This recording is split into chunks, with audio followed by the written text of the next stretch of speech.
Sometimes we let that scale control us, right? It has control over how we feel, how we react, all the things. And it's kind of ironic because I just had a client, it was last week, I think. We talked about eating more, right? And as soon as she did, the scale went up and she freaked out. And I was like, that's normal. It's normal, and it's okay. And then it's funny because then this morning she's told me that weight has gone down and she's lost so much. So I can't even remember that amount of weight. But, right? So the scale can play mind games with us. So that's why I use it as like a guide or a tool, right? Not as punishment or things like that. So that's what I want to talk about today, to just kind of help you to use it as a tool or a guide to get you through the holidays without stressing. And not just the holidays, but anytime, right? Anytime. Because I don't know about you, but I step on the scale every single day. Every single day, no matter what. Sometimes even do it before I go to bed. And it's not to stress myself out. It's just kind of be like, all right, how did I do today? How well did I do? Oh, my weight went up a little bit more than it normally does. Okay, I must have ate more of this or more of that, whatever. So I use it as a kind of a tool instead of being like, great, I gained 5 pounds. So everything I'm doing is wrong and this isn't working. And so I'm going to do this and this, your head goes into a tailspin. And that's what I don't want to happen. Hey, Jamie. Hey, Monica. So if you're here, say hello and hashtag replay if you're watching this in the replay. All right, so I'm going to get started. So today I'm talking about not letting the scale control you, but instead using it as a tool or a guide, especially during the holiday season. But you can take this information as an everyday thing as well. Something to keep in mind, the scale does not have to hold power over you, your moods, or your progress. Instead, use it as a valuable tool to keep you informed and keep you from going off the rails and pushing yourself backwards, right? When you're making progress towards your goals. First, let's talk about what does the scale actually tell you, okay? The number on the scale is just data. I want you to think about that. It doesn't define who you are, what kind of person you are, anything else. It is just data. It reflects your hydration, your food intake, your digestion, and even your sleep patterns. So it's not really like fat gain or loss, right? Because it could fluctuate so much depending on so many different things, which we're going to talk about in a minute. So instead of seeing the scale as an emotional trigger, think of it as one metric amongst many to gauge your health and fitness journey. It's like checking your bank balance, right? Because it gives you perspective, but it doesn't define your overall financial health. It just kind of is a little check-in to see, okay, how am I doing? How are things going with my finances, right? It doesn't define your overall health, right? Your overall finances. Okay, so let's talk about what things will cause your weight to go up. When you understand this, you're not going to let that 2 to 5 pounds fluctuations when you jump on the scale put you into a state of depression or make you freak out, which many of us have done. I'd say if it goes up any more than about 8 pounds, then that's something you need to be concerned about, right? But normal 2 to 5, that is normal. Like I can gain 5 pounds in one day, just depending on what I eat, if I didn't drink enough water, all the things, okay? So what things are going to cause your weight to fluctuate or go up? So if you see that scale number go up, this could be why. So first is water retention. And during the holidays, or if we eat out, whatever, these meals are often richer in salt and carbohydrates, right?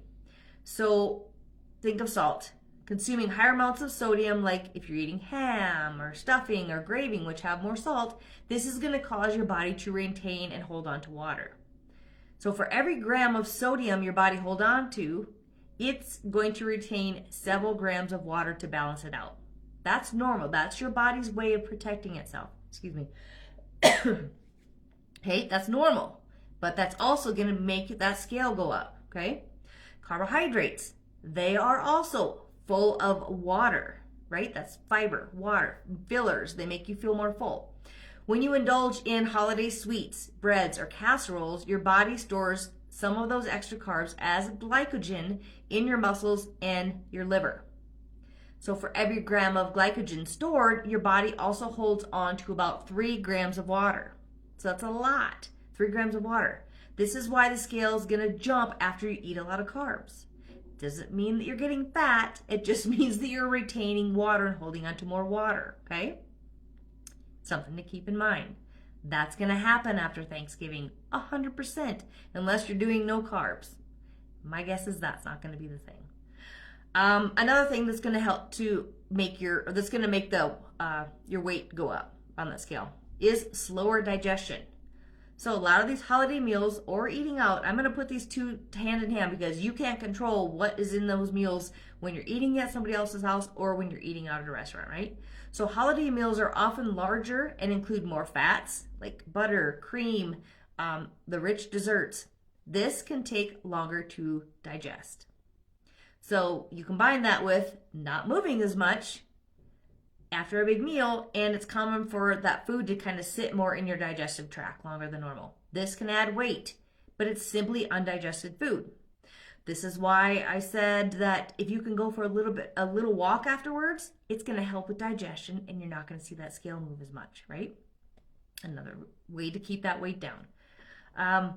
Another thing is alcohol and hydration. So alcoholic beverages, which maybe we indulge in a little bit more during the holidays, they can cause dehydration at first, but as your body works to process the alcohol, it leads to water retention later. So this combination of effects can throw that number out the scale off as well. So drink your water, flush it through, right? Flush that. Water retention is our body holding on to water. And I know this sounds crazy, but the more water that you drink, the more it will flush out the water. Okay, so keep that in mind. The more water you drink, the less retention you have. And you'll know when you have water retention. Your rings don't come off, your fingers get puffy and get tight, maybe your ankles, your joints get puffy when you have more. You'll notice that if you're wearing socks, you'll notice more indentions in your skin when you move them around, or pants, things like that. That's water retention. It's normal. Just drink more water, flush it out, okay? I want you to think about this too, okay? This is how you can understand maybe a little bit better that you're not gaining fat, right? So in order for you to gain 1 pound of body fat, you would need to consume about 3,500 calories above what your body burns in a day. So let's say your body needs 2,000 calories daily to maintain your weight, which is about what most of you would be at maintenance. You'd have to eat around 5,500 calories in one day. Stop for a minute. How many calories are you consuming right now? You would have to double that, triple that, okay? Without burning off any. So if you ate 5,500 calories and you were laying in bed all day to even gain a pound of fat. So that's not going to happen. So that scale that is going up is not because you're gaining body fat. Okay? But also, I don't want you to be like, oh, the scale went up, it's okay, I can eat more of these foods. No, that's not the right way to look at it either. Okay? So the holidays meal, you're gonna be eating more of them. You are gonna probably be hitting a calorie surplus. But not to that extent. None of you are gonna be eating 5,500 calories. You might hit your maintenance around 2,000, maybe up to 2,500, and that's okay. Your bodies are gonna be happy for that, right? But you're not gaining fat, I promise you. Most of the weight you see is just going to be temporary, and it's going to normalize within a few days. And here to be an example of what can happen, right? So you're enjoying your big Thanksgiving dinner. Let's say you're having turkey and mashed potatoes, gravy, stuffing. Those all have a lot more sodium in them. Water retention. Then you're going to have maybe a dinner roll and some pie. Those are extra carbs. More water retention. Maybe you're going to have wine or a cocktail. Dehydration and water retention, right?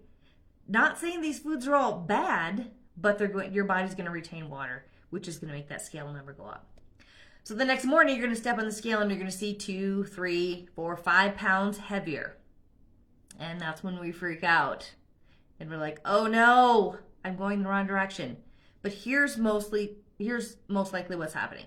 So you gained 1 to 2 pounds from water retention, from the sodium and the carbs, maybe a pound to half a pound to a pound from the undigested food. Remember, it's still sitting in there processing. It's going to digest eventually. actual fat gain, maybe less than half a pound. But that is all gonna, if you return the next day to your normal eating habits, you're drinking your water, you're moving, you're going out for a walk, you're eating your protein and fiber, that's gonna flush all that excess water out. Your body's you're gonna be able to digest that food. Take your digestive enzymes, 100%. Take a digestive enzyme, maybe 2 of them on Thanksgiving Day or the day that you're going to be consuming a lot more of these foods, right? And you're going to see that scale go right back down within a couple days. I have clients that will go on vacation. They won't weigh themselves for an entire week when they come back. Great. That's how you should do this too. So if you want to know where you're at, do it, weigh yourself and step on that scale before, but then wait a few days. But again, you can use it as a tool, whereas I like to use it as, okay, I'm still doing good. My weight's only been up like a pound, and it goes back the next morning, right? Then I'm staying on track. If it goes up, and then it goes up, and then it goes up day after day, that's when we need to maybe stop and take a look at, what are we actually doing? Are we over-consuming continuously day after day? And does that scale continue to go up because we are gaining fat, right? So I did already talked about what to do to balance out your holiday meals. So if you haven't listened to that, go back. It's also on my podcast. But some quick reminders. Eat your protein and your vegetables first, then go for the pie. Go for a walk after your meals. Do a little workout in the morning. Or do some type of movement to help with digestion. What's funny is sometimes I will even do a minute of squats after my dinner at night because I'm not going to go outside and walk because it's cold. Or I'll walk around my living room for 10 minutes while I watch TV. Whatever you can do, just get some movement in. Drink your water, drink your water, drink your water to help flush out all the extra water retention. Okay? Simple tips right there. What's most important of all this is that you start to establish that healthy relationship with the scale. Okay? I have a very healthy relationship with the scale. I don't ever want to throw it against the wall. I may get angry at myself sometimes because I'm like, you know what? I've been eating a little bit too much chocolate. Oh, I've been indulging. I've been eating a little too often. I've been snacking too much, whatever it may be, right? I know when that scale is moving, that's what's happening. So what I want you to do when you do sit on that scale or step on that scale is set an intention. So ask yourself, am I stepping on the scale for guidance or punishment? And if you're stepping on it to punish yourself and think that you're going to be like, oh, I ate really bad and I don't want to see what this says, don't step on it. But if you want it for guidance, like I said, a tool for guidance, then step on it and see where you're at. And don't just use the scale to measure progress. I talk about this all the time, right? Pay attention to how your clothes are fitting, what your energy levels are like, how you're sleeping, and take your measurements, right? Especially around that waist. That's going to tell us if what you're doing is working or not. But only do that week to week, not every single day. Because that, again, water retention, your belly's going to go up and down, depending. Undigested food's going to go up and down, up and down. And keep in mind that the number on any given day isn't as important as the trend over the weeks or the months. So it's not what's happening day to day. It's what's happening from week to week, month to month.